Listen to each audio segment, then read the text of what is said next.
السلام علیکم انڈیا والے. میرا نام محمد آفاق ہے. محمد آفاق صاحب کیا حکم ہے؟ سر میں وہی ہوں جو اس دن کلمہ پڑھا تھا، آپ کو یاد نہیں ہوگا شاید. مجھے یاد نہیں، بہت سارے لوگ کلمہ پڑھتے ہیں بھائی. اچھا حکم کریں بھائی. بالکل سر، میں ابھی نیا شیعہ بنا ہوں، تو میرے لیے کچھ ریکمنڈیشنز ہو تو بڑی مہربانی ہوگی. ریکمنڈیشن یہ ہے کہ بھائی آپ جو ہے بھائی اہل بیت علیہ السلام کی اتباع کریں، اہل بیت علیہ السلام سے محبت کریں، اللہ سے ڈریں، اور اہل بیت علیہ السلام کے اقوال جو اخلاق میں ہے، لوگوں کے ساتھ کیسے جینا ہے، ٹھیک ہے نا، گھرانے میں پڑوسیوں کے ساتھ، وہ آپ پڑھیں.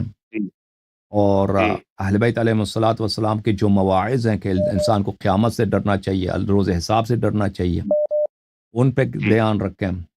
اور اہل بیت علیہ السلام کے جو تمام مطالب ہیں وہ آپ سیکھ لیں، اس پہ عمل کریں، دنیا و آخرت کا خیر آپ کو ملے گا انشاءاللہ. Okay, thank you sir. اور آغا جی، اور ایک سوال تھا، یہ جو کنڈن کے نیاز جو کرتے ہیں، یہ ہماری سنی مذہب میں بھی ہم کرتے تھے گھر میں، اس پہ کیا رائے ہے آقا آپ کی؟ مجھے کنڈا کس کو بولتے ہیں؟ کوئی برتن کا نام ہے اردو میں، کنڈا اس کو بولتے ہیں نا، جو مٹی کا برتن ہے اسی کو کنڈا بولتے ہیں نا. جی جی جی جی جی جی امام جعفر صادق علیہ السلام کے نام سے.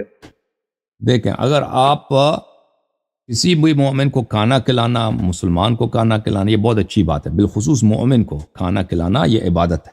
اوکے، کسی بھی وقت یہ کھانا اگر اس کھانے کو آپ کسی بھی برتن میں پکائیں تو وہ اچھی بات ہے. اگر کوئی آپ اس طرح کرتے ہیں کہ امام جعفر صادق علیہ السلام کسی کو کھانا کھلاتے ہیں، اس کا ثواب ہدیہ کرتے ہیں امام جعفر صادق علیہ السلام کو، یہ بھی اچھی بات ہے.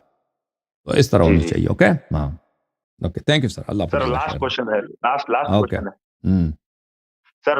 یہ رنگز کو اگر صرف لیفٹ ہینڈ میں پہننے سے مسئلہ ہوتا ہے سر؟ مطلب نہیں ہوتا، نہیں ہوتا. آپشن ہے، رائٹ پہ پہنے، لیفٹ پہ پہنے، ٹھیک ہے نا، وہ آپشن ہے آپ کو. شکریہ صاحب، بہت شکریہ. اللہ آپ کو عزت دے، اللہ آپ کو عزت دے. Thank you sir. جوم جاؤ، پرواز کرو، کیوں فخر سے سر اٹھا، کیونکہ اللہ تعالیٰ نے تمہیں انتخاب کیا. صراط حق پر صرف تم ہو، صراط ایمان پر صرف کیا، کیونکہ اللہ تعالیٰ نے تمہیں انتخاب کیا. صراط حق پر صرف تم ہو، صراط ایمان پر صرف